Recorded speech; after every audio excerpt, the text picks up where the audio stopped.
Hello everyone, today I'm gonna show you how to save a Google photo to iPhone.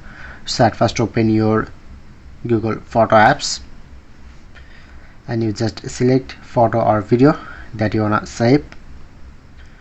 So like select this photo and select this video.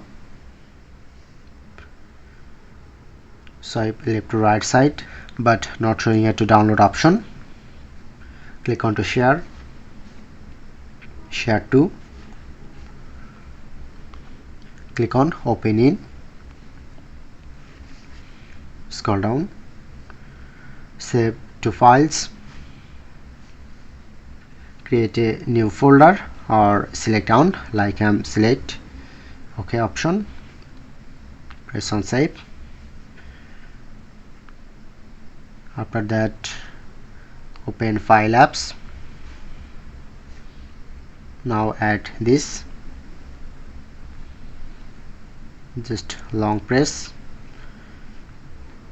to select, click on to share option again and just click on save to item option, then successfully save in your gallery. So that's it.